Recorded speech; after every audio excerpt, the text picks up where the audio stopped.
الحمد لله نحمده ونستعينه ونستغفره ونؤمن به ونتوكل عليه ونعوذ بالله من شرور أنفسنا ومن سيئات أعمالنا من يهده الله فلا مضل له ومن يضلله فلا هادي له ونشهد أن لا إله إلا الله وحده لا شريك له ونشهد أن سيدنا ومولانا محمدا عبده ورسوله صلى الله تبارك وتعالى عليه وعلى آله وصحبه وسلم تسليما كثيرا أما بعد فأعوذ بالله من الشيطان الرجيم بسم الله الرحمن الرحيم والأنعام خلقها لكم فيها دفء ومنافع ومنها تأكلون ولكم فيها جمال حين تريحون وحين تسرحون وتحمل أثقالكم إلى بلد لم تكونوا بالغيه إلا بشق الأنفس إن ربكم لرؤوف رحيم والخيل والبغال والحمير لتركبوها وزينة ويخلق ما لا تعلمون وقال رسول الله صلى الله تبارك وتعالى عليه وسلم اتقوا الله في هذه البهائم المعجمة أو كما قال رسول الله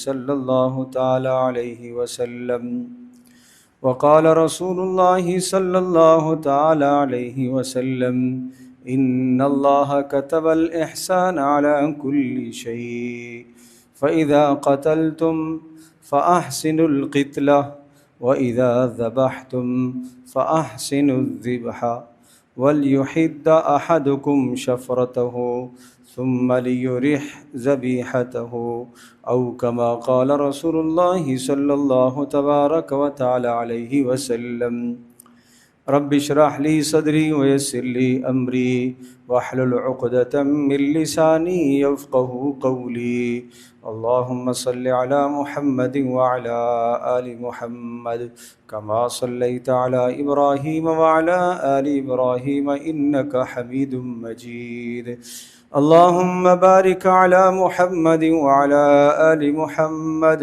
كما باركت على إبراهيم وعلى آل إبراهيم إنك حميد مجيد۔ گرامی قدر حاضرین و سامعین، اللہ جل جلالہ نے محمد رسول اللہ صلی اللہ تعالی علیہ وسلم کو انتہائی مبارک اور انتہائی پسندیدہ اور انتہائی فطرت کے قریب دین عطا فرمایا، اور محمد رسول اللہ صلی اللہ تعالی علیہ وسلم کی برکت سے، آپ کی محنت اور توانائیوں سے وہ دین ہم تک پہنچا۔ اگر ہم اس دین پر عمل کرتے ہیں تو ہماری دنیا بھی سنورتی ہے اور ہماری آخرت بھی بہتر ہوتی ہے۔ اس مبارک دین میں ہر چیز کے حقوق متعین کیے گئے ہیں۔ فرشتوں کے علیحدہ حقوق بتلائے، انسانوں کے علیحدہ حقوق بتلائے، جنات کے علیحدہ حقوق بتلائے، حیوانات کے علیحدہ حقوق بتلائے۔ غرض یہ کہ ہر ذی روح چیز کے نبی پاک صلی اللہ تعالی علیہ وسلم نے حقوق سمجھائے، اور ان سب چیزوں کو اللہ پاک نے انسانوں کے نفع کے لیے پیدا کیا۔ سورۃ النحل میں ارشاد ہے والانعام خلقها، اللہ نے ان چوپایوں کو پیدا فرمایا ہے۔ کس لیے فرمایا؟ ان جانوروں میں اور ان چوپایوں میں تمہارے لیے بے شمار نفع ہیں، ان کی کھالوں سے تم فائدے اٹھاتے ہو، اور اسی طرح سے ان میں سے جو حلال جانور ہیں ان کے گوشت تم کھاتے ہو، اور اسی طرح سے حلال جانوروں کے دودھ تم استعمال کرتے ہو۔ اور پھر ارشاد فرمایا وَلَكُمْ فِيهَا جَمَالٌ حِينَ تُرِيحُونَ وَحِينَ تَسْرَحُونَ، اور یہ جانور اور یہ چوپائے یہ تمہارے لیے زیب و زینت اور خوبصورتی کا بھی ذریعہ ہوتے ہیں۔ جب ایک آدمی اپنے جانوروں کو باڑے سے نکالتا ہے اور کسی چراگاہ کی طرف جاتے ہیں تو ایک پورا کا پورا ریوڑ چلتا ہوا دیکھ کر، اپنے مال کو دیکھ کر آدمی کو خوشی ہوتی ہے۔ اور فرمایا وحین تسرحون، اسی طرح سے جب وہ نکلتے ہیں اس وقت بھی، اور جب وہ واپس آتے ہیں اپنے باڑوں کی طرف تو تب بھی تمہیں اس وقت اچھے اور بھلے معلوم ہوتے ہیں۔ اپنے جانوروں کو، اپنے مالوں کو، اپنے حیوانات کو دیکھ کر تمہیں خوشی ہوتی ہے۔ وَتَحْمِلُ أَثْقَالَكُمْ إِلَى بَلَدٍ لَمْ تَكُونُوا بَالِغِيهِ إِلَّا بِشِقِّ الْأَنفُسِ۔ آج کل تو جدید ذرائع آگے ہیں، اور سامان کے منتقل کرنے کے جدید ذرائع اور سواریوں کے لیے نئی سواریاں آ گئی ہیں۔ فرمایا تب بھی یہ جانور تمہارے کام میں آتے ہیں، تم ان پر بوجھ لادتے ہو، اور ایک جگہ سے لے کر دوسری جگہ تک تم بوجھ اور سامان لے کر جاتے ہو جو تم خود اپنے کندھوں پر اٹھا کر نہیں لے جا سکتے، مشقت ہوتی ہے۔ فرمایا یہ کیوں ہے؟ ان ربکم لرؤوف الرحیم، تمہارا پروردگار وہ تمہارے اوپر مہربان ہے، ہر نفع کی چیز تمہیں عطا کرے گا اور ہر نقصان وہ اللہ تم سے دور کرے گا، ہر نفع کی چیز تمہیں دے گا اور ہر ضرر اور نقصان کی چیز وہ تم سے ہٹا لے گا۔ والخیل والبغال والحمیر لترکبوها وزینہ، اور فرمایا یہ گھوڑے اور خچریں اور گدھے یہ وہ جانور کہ جو سواری کے لیے استعمال ہوتے ہیں، اور اسی طرح سے تمہارے مالوں میں آمدنی کے ذرائع ہیں۔ اور پھر فرمایا وَيَخْلُقُ مَا لَا تَعْلَمُونَ، اللہ تمہاری سواریوں کے لیے ایسی چیزوں کو پیدا کرتا رہے گا کہ جن کو تم اب نہیں جانتے۔ آج جو سواریاں ہیں اور آج کے 100 سال بعد نہ معلوم کس تیز رفتار کی سواریاں معاشرے میں وجود میں آ جائیں گی، تو قرآن کریم کی یہ آیت قیامت تک آنے والی ساری سواریوں کو شامل ہے۔ وَيَخْلُقُ مَا لَا تَعْلَمُونَ، اللہ ایسی چیزیں پیدا کرتا رہے گا، ایسی ایجادات ہوتی رہیں گی جو تم اب نہیں جانتے۔ بہرحال یہ تو قرآن کریم کی سورۃ النحل کی آیات مقدسہ ابتدا کا میں نے ترجمہ عرض کیا ہے۔ پیارے رسول صلی اللہ تعالیٰ علیہ وسلم نے جانوروں سے متعلق ارشاد فرمایا اتقوا اللہ فی ہذہ البہائم المعجمہ، یہ بے زبان جو جانور ہیں ان جانوروں کے معاملے میں اللہ تبارک تعالیٰ سے ڈرا کرو۔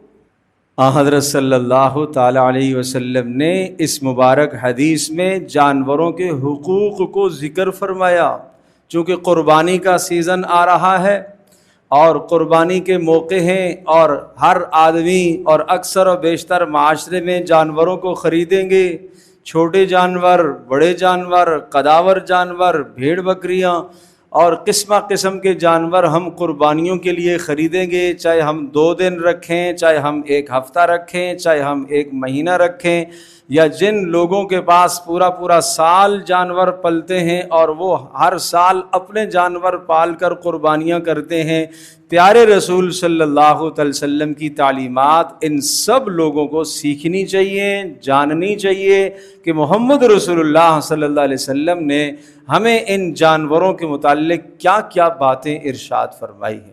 ایک باڑے والا آدمی سوچے جس نے جانور فروخت کرنے کے لیے پورا سال پالے ہوئے ہیں، وہ جانے کہ رسول پاک صلی اللہ علیہ وسلم نے ان جانوروں سے متعلق کیا تعلیمات ارشاد فرمائی ہیں۔ کوئی ایسا حق تو نہیں ہے کہ جس حق کی تلفی کی وجہ سے قیامت کے دن میں نمازیں لے کر بھی جاؤں اور اپنے اعمال صالحہ موجود ہونے کے باوجود بھی میں ہلاک کر دیا جاؤں اس لیے کہ میں نے جانوروں کے حقوق ادا نہیں کیے۔ تو میں سمجھ رہا ہوں کہ ہر شخص کو پیارے رسول صلی اللہ علیہ وسلم کی ان تعلیمات کو سیکھنا چاہیے، اور خاص طور پر وہ لوگ کہ جن کے پاس جانور پلتے ہیں اور پورا سال وہ کاروبار کرتے ہیں یا دودھ فروخت کرتے ہیں جانوروں کا، تو ان سب کو رسول پاک صلی اللہ تعالی علیہ وسلم کی مبارک تعلیمات سیکھنی چاہیے۔ اتقوا اللہ، کیا فرمایا؟ اللہ کا ڈر اختیار کرو۔ لہٰذا اللہ کا ڈر اختیار کرو ان جانوروں کے سلسلے میں۔ یہ بے زبان ہیں، یہ اپنی تکلیف کا اظہار تمہارے سامنے نہیں کر سکیں گے، یہ اپنی بھوک کا اظہار نہیں کر سکیں گے، یہ اپنی پیاس کا اظہار نہیں کر سکیں گے، یہ اپنی گرمی کا اظہار تمہارے سامنے نہیں کر سکیں گے، یہ اپنی سردی کا اظہار تمہارے سامنے نہیں کر سکیں گے۔ اور جب ایک گاڑی کے اندر تم ان جانوروں کو لاد کر لے کر آتے ہو تو گاڑی تنگ ہے اور جانور اس میں زیادہ ڈال دیے، اور اس وقت ظاہر سی بات ہے کہ وہ کس مشقت اور تکلیف کے ساتھ ایک شہر سے دوسرے شہر میں ان کو منتقل کیا جاتا ہے۔ یہاں لوڈ کرنے والا آدمی بھی، یہاں خریدار بھی، یہاں فروخت کرنے والا بھی، ہر آدمی سمجھ لے کہ اگر اس موقع پر اس نے ان بے زبان جانوروں کو تکلیف دی تو رسول اکرم صلی اللہ تعالی علیہ وسلم کی مبارک تعلیم پر اس نے عمل نہیں کیا۔ کیونکہ آپ نے کیا ارشاد فرمایا کہ ان بے زبان جانوروں کے معاملے میں اللہ جل جلالہ کا ڈر اختیار کرو، اللہ تبارک تعالیٰ کا خوف تمہارے دلوں میں ہونا چاہیے، اور اللہ پاک نے ان جانوروں کو تمہارے تابع کر دیا ہے، ان کو تمہارے نفع کے لیے پیدا کیا، ان کو تمہارے فائدے کے لیے پیدا کیا، ان سے تم فائدہ حاصل کرتے ہو، تم مال کماتے ہو، ان سے تم دودھ حاصل کرتے ہو، اور ان سے تم اپنی دیگر ضروریات پوری کرتے ہو، مگر تمہیں بھی ان جانوروں کا خیال رکھنا چاہیے۔ چنانچہ رسول پاک صلی اللہ تعالی علیہ وسلم نے سمجھایا کہ ان کو بر وقت ان کو چارہ دیا جائے، بر وقت ان کے پانی کا خیال رکھا جائے۔ حضرت صلی اللہ تعالی وسلم ایک باغ میں تشریف لے گئے، اور اس باغ میں جب آپ گئے تو اس باغ کے مالک کا اونٹ دوڑتا ہوا رسول پاک صلی اللہ تعالی وسلم کی خدمت میں پہنچتا ہے، اور حضرت صلی اللہ تعالی علیہ وسلم کے قدم مبارک میں اس نے اپنا سر رکھ دیا، اور اس اونٹ کی آنکھوں سے آنسو بہہ رہے تھے۔ پیارے رسول صلی اللہ تعالی علیہ وسلم نے ارشاد فرمایا اس کا مالک کون ہے؟ مالک دوڑتا ہوا آیا اور رسول پاک صلی اللہ علیہ وسلم کی خدمت میں پہنچا۔ آپ نے یہ ارشاد فرمایا کہ تم اس پر بوجھ زیادہ لاتے ہو، اس سے تم کام زیادہ لیتے ہو، اور اس کو تم چارہ کم دیتے ہو، لہٰذا تمہیں ان بے زبان جانوروں کے معاملے میں اللہ کا ڈر اختیار کرنا چاہیے۔ حضرت صلی اللہ علیہ وسلم رحمت للعالمین، سب جہانوں کے لیے رحمت ہیں، تو آپ ان جانوروں کے لیے بھی رحمت ہیں۔ آپ نے اتنے خوبصورت قوانین اور ضابطے بتلائے ہیں۔ ایک اور اونٹ کو آپ علیہ الصلوۃ والسلام نے دیکھا کہ بھوک کی وجہ سے اس کا پیٹ کمر کے ساتھ لگا ہوا تھا، لاغر اور کمزور اور دبلا پتلا ہو رہا تھا۔ حضرت صلی اللہ تعالی علیہ وسلم نے وہاں پر بھی مالک کو سمجھایا، ڈانٹا، اور آپ نے ارشاد فرمایا تم اس کے چارے کا انتظام کیوں نہیں کرتے؟ تو یہ کسی طرح سے بھی جائز نہیں ہے۔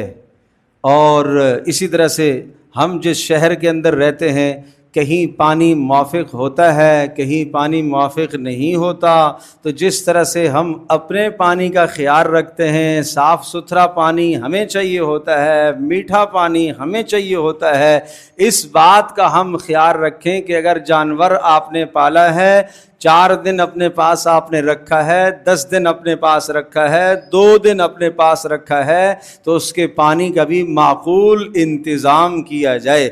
ایسا پانی اسے نہ دیا جائے جو وہ نہ پی سکتا ہو، مگر مجبوری پیاس کی شدت میں وہ پی لے اور اس کا جی نہ چاہتا ہو، یہ زیادتی ہے۔ رسول اللہ صلی اللہ تعالیٰ علیہ وسلم نے اس سے منع فرمایا۔ پیارے رسول صلی اللہ تعالیٰ علیہ وسلم ایسا مبارک دین لے کر آئے۔ وہ لوگ جو شوقیہ طور پر جانوروں کو پالتے ہیں، چاہے حلال جانوروں کو پالیں یا حرام جانوروں کو پالیں، کچھ لوگ کتے پالنے کے عادی ہیں اور شوق رکھتے ہیں، حالانکہ شوق کے لیے کتا پالنا جائز نہیں ہے۔ پیارے رسول صلی اللہ علیہ وسلم نے فرمایا جو شخص شوق کے طور پر کتے کو پالتا ہے روزانہ اس کی نیکیاں کم ہوتی رہتی ہیں، کم ہوتی رہتی ہیں، کم ہوتی۔ اللہ اکبر۔ ہاں، صرف اجازت دی ہے حراسہ چوکیداری کے لیے، کتا چوکیداری کے لیے کوئی رکھنا چاہے تو رکھ سکتا ہے۔ ہاں، شکار کے لیے کوئی آدمی کتا رکھنا چاہے تو رکھ سکتا ہے۔ نہ چوکیداری مقصود ہے، نہ شکار کرنا مقصود ہے، صرف شوقیہ پالا ہوا ہے، شہر کے اندر پالا ہوا ہے، محلے میں پالا ہوا ہے، اور اس کی وجہ سے اڑوس پڑوس والوں کو تکلیف ہوتی ہے اور اس کے شور شرابے سے اڑوس پڑوس کو تکلیف ہوتی ہے، تو یہ بندوں کے حقوق بھی مار رہا ہے، حیوان کا حق بھی تلف کر رہا ہے، اور اپنی نیکیاں بھی کم کر رہا ہے۔ اس کے نامہ عمل میں روزانہ نیکیاں کم ہوتی رہتی۔ اور اسی طرح سے جو لوگ شوقیہ حلال جانور بیل پال لیتے ہیں، بچھڑے پال لیتے ہیں، مینڈے پالتے ہیں شوقیہ، ان کے لیے پیارے رسول صلی اللہ علیہ وسلم کی تعلیم ہے، آپ علیہ الصلاۃ والسلام کی ہدایت ہے، محمد رسول اللہ صلی اللہ علیہ وسلم کی نصیحت ہے۔ حضرت عبداللہ ابن عباس رضی اللہ تعالی عنہما ارشاد فرماتے ہیں نہا رسول اللہ صلی اللہ تعالی علیہ وسلم عن التحریش بین البہائم۔ پیارے رسول صلی اللہ علیہ وسلم نے دو جانوروں کو آپس میں لڑانے سے منع فرمایا، دو جانوروں کو آپس میں لڑانے سے منع فرمایا۔ کچھ لوگوں کا شوق ہوتا ہے مرغے پالنے کا اور پھر لڑاتے ہیں، اور وہ رکھتے ہی لڑائی کے لیے ہیں۔ کچھ لوگوں کا شوق ہوتا ہے بٹیر پالنے کا اور رکھتے ہی لڑائی کے لیے ہیں۔ کچھ لوگ کتے لڑاتے ہیں آپس میں، کچھ لوگ بیل لڑاتے ہیں آپس میں۔ میرے عزیز دوستوں اور بزرگوں، محمد رسول اللہ صلی اللہ علیہ وسلم کی تعلیم یہ ہے، حضرت صلی اللہ علیہ وسلم نے اس سے منع فرمایا ہے۔ اور ایک حدیث میں تو ایسے شخص پر آپ نے لعنت فرمائی ہے جو دو جانوروں کو آپس میں لڑاتا ہے۔ تو آپ جانتے ہیں کہ انسانوں کو آپس میں تحریش اور لڑانے سے بھی رسول اللہ صلی اللہ علیہ وسلم نے منع فرمایا، اور پیارے رسول صلی اللہ علیہ وسلم وہ مبارک دین لے کر آئے ہیں جس میں انسان تو کجا حیوانوں کو بھی، جانوروں کو بھی آپس میں لڑوانے سے آپ نے منع فرمایا۔ کیوں کسی کو تکلیف دیں بھائی، کیوں کسی کو اذیت دیں؟ اسی طرح سے بلا وجہ جانوروں کے ساتھ چھیڑ خانی کرنا، بلا وجہ اس جانور کو تنگ کرنا، وہ جانور آپ کے لیے موذی نہیں ہے، آپ کے لیے مضر نہیں ہے، نقصان دہ نہیں ہے، بلا وجہ اس کو تنگ کرنا یہ بھی جائز نہیں ہے۔ حضرت صلی اللہ تعالی علیہ وسلم نے اس سے بھی منع فرمایا، ایسا کرنا بھی جائز نہیں ہے۔ اسی طرح سے پیارے رسول صلی اللہ تعالی علیہ وسلم نے یہ بھی ارشاد فرمایا کہ یہ جائز نہیں ہے، لا تتخذوا عرضا فیہ الروح، جس کسی بھی جانور میں، مطلب یہ ہوا کوئی بھی جاندار نشانہ بازی کے لیے اس کو تم سامنے ہدف نہ بناؤ۔ صرف نشانہ بازی کی کیا کر رہا ہے؟ مشق کر رہا ہے، دیکھتا ہوں میرے نشانہ صحیح لگتا ہے یا نہیں لگتا۔ اس شکار کا مقصد کیا ہے؟ کیا کوئی حلال پرندہ ہے؟ کیا کوئی حلال جانور ہے؟ اگر اس حلال جانور کا کسی جنگلی جانور حلال ہے، ہرن ہے، اس کا شکار کرتا ہے، خرگوش ہے، اس کا شکار کرتا ہے، ٹھیک ہے، مقصود شکار کر کے اس کو اپنے استعمال میں لانا ہے، یا کوئی حرام جانور ہے وہ موذی ہے اس لیے اس کو شکار کر رہا ہے، نہ یہ جانور موذی ہے اور نہ یہ حلال ہے، مگر صرف اپنی مشق کے لیے، تمرین کرنے کے لیے اس کو نشانہ بنا رہا، پیارے رسول صلی اللہ تعالی علیہ وسلم نے اس سے منع فرمایا۔ حضرت صلی اللہ علیہ وسلم کی مبارک تعلیمات ہیں، آپ نے اس سے منع فرمایا کہ ذی روح چیز کو اس طرح سے بلا وجہ تم نشانہ نہ بناؤ، بغیر کسی سبب کے نشانہ نہ بناؤ۔ کوئی شک نہیں، یہ ساری چیزیں اللہ پاک نے آپ کی خدمت کے لیے پیدا کی ہیں، یہ سب چیزیں بالواسطہ بلا واسطہ آپ کی خدمت کے لیے ہیں، مگر ان سے خدمت لینے کے اصول آپ نے سمجھائے ہیں۔ آپ نے خدمت لینے کے اصول کیسے سمجھائے؟ آپ علیہ الصلوۃ والسلام نے جانوروں سے متعلق یہ ارشاد فرمایا کہ لا تتخذوها منابر۔ یہ کبھی سنی ہے بات آپ نے کہ جانوروں کو آپ ممبر نہ بناؤ؟ اس کا کیا مطلب ہے؟ یہ آپ نے حقوق بتلائے۔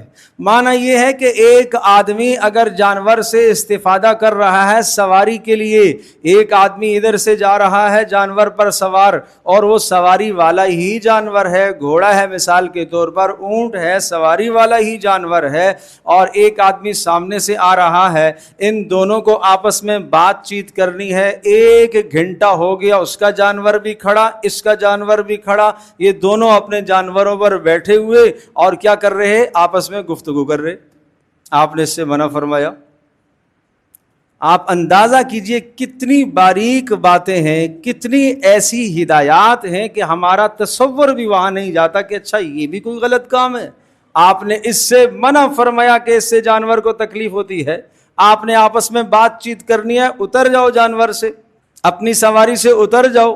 یہ ہے پیارے رسول صلی اللہ علیہ وسلم کی مبارک تعلیم۔ کیوں نہ انسان کے دل میں محمد رسول اللہ صلی اللہ علیہ وسلم کی محبت پیدا ہو، ہماری جان، ہمارے مال، ہماری عزتیں، ہمارا سب کچھ ان پر قربان ہو جائے۔ کیا خوبصورت ہمیں تعلیمات عطا فرمایا، کیا پیارا ہمیں دین دیا ہے، جس میں ایک ایک چھوٹے سے بڑے، بڑے سے بڑے اور چھوٹے سے چھوٹے جانوروں سے متعلق بھی آپ نے حقوق بتلائے۔ اور پھر ارشاد فرمایا کہ جب تم ان پر سوار ہوا کرو تو صالح یعنی درست حالت میں سوار ہوا کرو، اور جب ان کو چھوڑو تو درست حالت میں چھوڑا کرو۔ کیا معنی تھا؟ معنی یہ ہے کہ جب آپ ان پر سوار ہوں تو وہ ظاہر سی بات ہے کہ اپنے پیٹ کے اعتبار سے درست ہو، اس کا پیٹ بھرا ہوا ہو، بھوکا نہ ہو، وہ پیاسا نہ ہو، وہ کمزور اور لاغر نہ ہو، وہ سواری کے قابل بھی ہو۔ اور جب آپ نے اسے چھوڑا ہے تو ایسا نہیں کہ اس حالت میں چھوڑا کہ اب وہ چلنے سے قاصر ہو گیا، اب آپ نے کہا جاؤ چلو تو بھی آرام کر لے۔ پیارے رسول صلی اللہ علیہ وسلم کی یہ تعلیم ہے۔ اچھا، اسی طرح سے جانور، انسان اس سے مستفید ہوتا ہے، اس کا گوشت کھاتا ہے۔ اب قربانیوں کے طور پر ہم ان جانوروں سے مستفید ہوتے ہیں، اور ان کے گوشت کو ہم ان کو ذبح کرتے ہیں، اور ہم ان کے گوشت استعمال کرتے ہیں، اور یہ ہماری عبادت بھی مکمل ہوتی ہے اور ہماری ضرورت بھی مکمل ہوتی ہے۔ اب دیکھیے اس موقع پر رسول پاک صلی اللہ علیہ وسلم کی کیا خوبصورت تعلیمات ہیں۔ آپ نے ارشاد فرمایا کہ ان اللہ کتب الاحسان علی کل شیء، اللہ پاک نے ہر شے کے ساتھ حسن سلوک کا سبق دیا ہے ہمیں، ہر جاندار کے ساتھ، یہاں تک کہ موذی چیزوں کے ساتھ بھی حسن سلوک۔ موذی چیزوں کے ساتھ حسن سلوک کیسے ہوگا؟ فرمایا فَإِذَا قَتَلْتُمْ فَأَحْسِنُوا الْقِتْلَةَ، کہ جب تم کسی موذی جانور کو مارو تو اچھی طرح سے اس کو مارو۔ کیا مطلب؟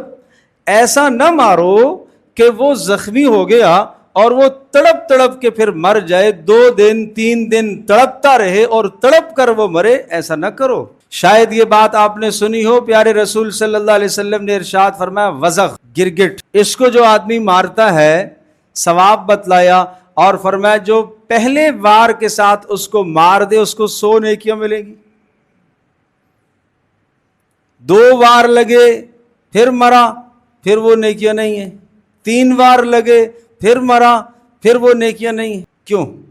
یہ رسول پاک صلی اللہ تعالی علیہ وسلم نے یہ سمجھایا کہ گویا کہ اس کو جب تم نے مارنا ہی ہے تو اس طرح سے مارو تاکہ جلدی اس کی جان نکل جائے۔ یہاں تک کہ میدان جنگ کے اندر اگر کوئی کافر تمہارے سامنے آ جائے اور اس کو تم قتل کر رہے ہو تو وہاں پر بھی حسن سلوک کا آپ نے حکم دیا۔ کان کاٹنے سے منع فرمایا، ناک کاٹنے سے منع فرمایا، ہاتھ کاٹنے سے منع فرمایا، جسم کو بگاڑنے سے آپ نے منع فرمایا، یعنی جان نکلنے کے بعد جسم کو بگاڑنے سے آپ نے منع فرمایا، آگ لگانے سے آپ نے منع فرمایا، آگ میں جلانے سے آپ نے منع فرمایا۔ یہ ظلم ہے۔ کبھی کبھی کوئی چور ڈکیت ہاتھ لگ جاتا ہے تو پھر اس کا جو حشر ہوتا ہے، غلطی ہے اس کی بھی، اس نے بھی غلط کیا، ڈکیت نے جو ڈکیتی ڈالی ہے پکڑا گیا۔ اب مسئلہ یہ ہے کہ پکڑ لینے کے بعد جو اس کے ساتھ ہمارا سلوک ہوتا ہے، کیا ہمیں اللہ کے سامنے جواب دہ نہیں ہونا؟ آگ لگا دینا، پیٹرول چھڑک کے آگ لگانا، منع فرمایا آپ نے آگ لگانے سے۔ آپ قوانین کو اپنے ہاتھوں میں کیوں لیتے ہیں؟ اس کا جرم، اس کا ظلم، اس کی زیادتی بڑا ظلم ہے، بڑا ظلم ہے کہ کسی کی جان پر حملہ کرنا، کسی کے مال پر حملہ کرنا اور کسی کے مال اور کسی کی عزت کو نقصان پہنچانا، یہ بھی بڑا ظلم ہے، مگر ظلم کا جواب ظلم سے تو نہیں ہونا چاہیے۔ حضرت صلی اللہ علیہ وسلم نے کسی جانور کو آگ لگانے سے منع فرمایا، تو انسان ہے۔ تو میں یہ عرض کر رہا تھا کہ آپ نے یوں ارشاد فرمایا کہ جب تم کسی کو مارو تو احسن طریقے سے، خوبصورت طریقے سے مارو تاکہ جلد اس کی جان نکل جائے۔ اور اگلا جملہ سنیے گا جو اس وقت مجھے کہنا ہے، وَإِذَا ذَبَحْتُمْ، اور جب تم قربانی کے موقع پر یا کسی بھی موقع پر جانوروں کو ذبح کرو تو پھر فرمایا فَأَحْسِنُوا الذِّبْحَ فَأَحْسِنُوا الذَّبْحَ، خوبصورت طریقے سے، بہترین طریقے سے ذبح کرو، تمہیں ذبح کرنا آتا ہو۔ اور اس کی تشریح آپ نے کیا ارشاد فرمائی؟ ذبح اچھی طرح سے کرو۔ کیا کرو؟ نمبر 1 آپ نے یہ سمجھایا کہ جب تم میں سے کوئی آدمی جانور کو ذبح کرے تو اس کو تکلیف دے کر نہ زمین پر گرائے، اس کو تکلیف دے کر زمین پر نہ لٹائے۔ نمبر 2 اس کو گھسیٹ کر نہ لائے۔ ایک شخص کو آپ نے دیکھا کہ اس نے اپنی بکری کو ذبح کرنے کا ارادہ کیا اور اس نے دروازہ کھولا، بکری بھاگ گئی۔ اب یہ گیا، اس نے جا کر پچھلی ٹانگوں سے پکڑا اور کھینچتا ہوا لا رہا ہے۔ پیارے رسول صلی اللہ علیہ وسلم نے سخت ڈانٹا، یہ کون سا طریقہ ہے؟ یہ جانور کو کیوں تم اذیت دے رہے ہو؟ کیوں تم اس کو تکلیف دے رہے ہو؟ پھر آپ علیہ الصلوۃ والسلام نے ایک شخص کو دیکھا کہ وہ جانور کو ذبح کر رہا ہے اور جانور کو اس نے لٹایا ہوا ہے اور ایک پیر اس کی گردن پر رکھا ہوا ہے اور اپنی چھری تیز کر رہا ہے۔ آپ نے فرمایا اس کو 2 مرتبہ تو نے موت دے دی، 2 مرتبہ مارنا چاہتے ہو؟ اور وہ جانور جو ہے وہ چھری کو دیکھ رہا ہے مسلسل۔ تو اس سے کیا تربیت آپ نے دی کہ جانور کو لٹانے کے بعد چھری نہ تیز کرو، پہلے سے یہ کام کر کے آیا کرو۔ یہ تعلیم آپ نے اور یہ تربیت دی کہ جانور کے سامنے بھی چھری نہ تیز کرو، کیوں تکلیف دے رہے ہو اس کو؟ آج کہاں ہم ان چیزوں کا خیال رکھتے؟ یہ قربانی تو ہم کر رہے ہیں مگر یہ حقوق ہم پامال کر رہے ہیں، یہ حقوق ہم ضائع کر رہے ہیں۔ کوئی آدمی یہ سوچتا ہی نہیں ہے کہ کیا اس سلسلے میں بھی محمد رسول اللہ صلی اللہ علیہ وسلم کی کچھ تعلیمات ہیں؟ نہ قصائی کو پتہ کیا طریقہ کار ہے، مسنون طریقہ کیا ہے، اسلام ہمیں کیا رہنمائی دیتا ہے، اور اسی طرح سے جناب نہ قربانی کرنے والے کو پتہ، نہ وہ سیکھنا چاہتا ہے، نہ وہ مسائل جاننا چاہتا ہے۔ جس میرے عزیز پر قربانی واجب ہے تو وہ قربانی کے مسائل بھی تو سیکھے، قربانی کے مسائل کا جاننا اور سیکھنا بھی تو واجب ہے۔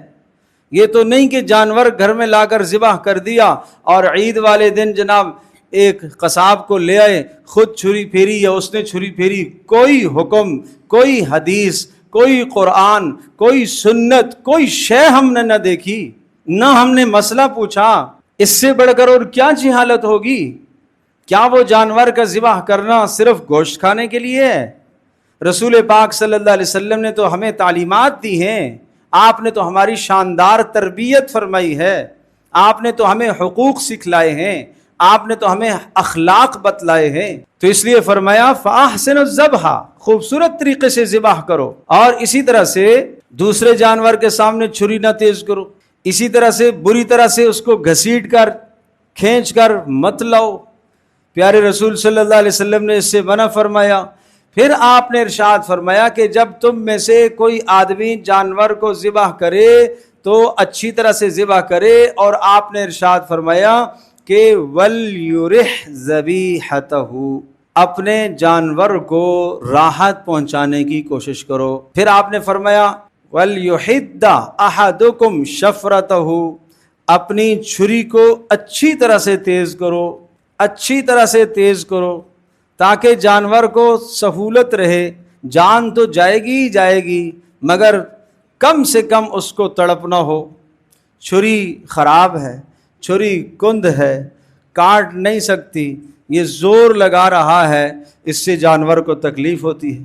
حضرت صلی اللہ تعالیٰ علیہ وسلم کی یہ تعلیمات ہیں، ان تعلیمات کو مقدم رکھو۔ یہ موقع ہے قربانی کا اور اپنے گھروں میں جانوروں کو لے کر آنے کا۔ تو میں نے عرض کیا کہ ان کی غذا کا خیال رکھنا، ان کے پانی کا خیال رکھنا، غذا موافق ہو، پانی بھی موافق ہونا چاہیے۔ یہ پانی جانور کے پینے کے قابل بھی ہے کہ نہیں ہے، پانی کھارا ہے، پانی گدلا ہے، خراب ہے، جو پینے کے قابل ہی نہیں ہے وہ ہم اسے دے رہے، یہ کسی ذی روح کے ساتھ زیادتی ہے، یہ ظلم ہے، زیادتی ہے۔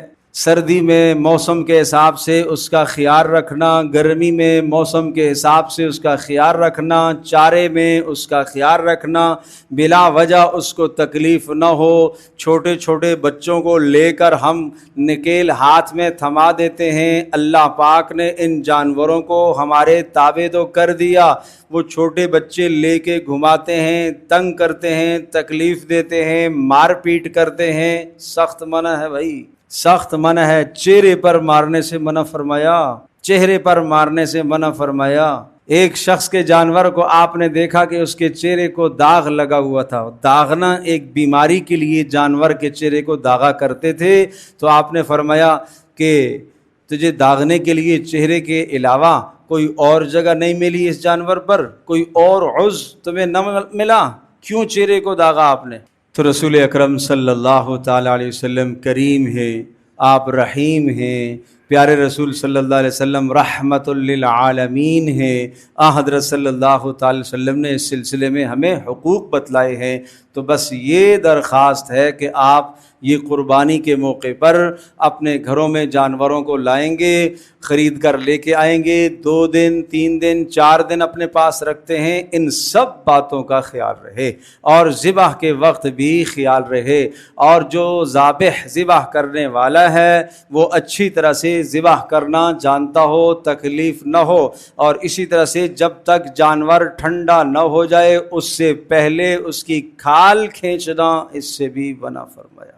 اذیت دینا ہے، قصاب کو ہوتی ہے جلدی، اس نے یہاں سے فارغ ہو کے پھر آگے پیسے کمانے ہیں، وہاں سے فارغ ہو کر آگے پیسے کمانے ہیں۔ میرے عزیز دوستو، آپ پاس موجود ہیں، آپ کو اس کا خیال رکھنا ہے، آپ کو یہ دیکھنا چاہیے کہ جانور کو اذیت اور تکلیف نہ ہو، کہیں اللہ کے یہاں میں مجرم نہ بن جاؤ۔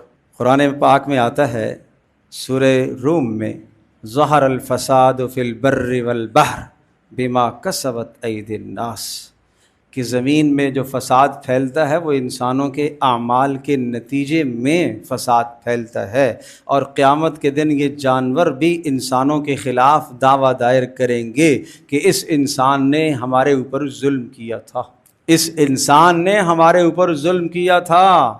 تو وہ عدل و انصاف کا دن ہوگا، اس عدل و انصاف والے دن اللہ کا دربار ہوگا۔ یہ مخلوق اللہ کی ہے، اللہ کی مخلوق کو مت ستاؤ، اللہ کی مخلوق کو مت تنگ کرو، کسی بھی مخلوق جاندار ذی روح چیز کو مت تنگ کیا کرو۔ پیارے رسول صلی اللہ علیہ وسلم کی یہ تعلیمات ہیں۔ اللہ پاک مجھے بھی، آپ کو، ہم سب کو عمل کی توفیق عطا فرمائے۔ وآخر دعوانا الحمدللہ رب العالمین۔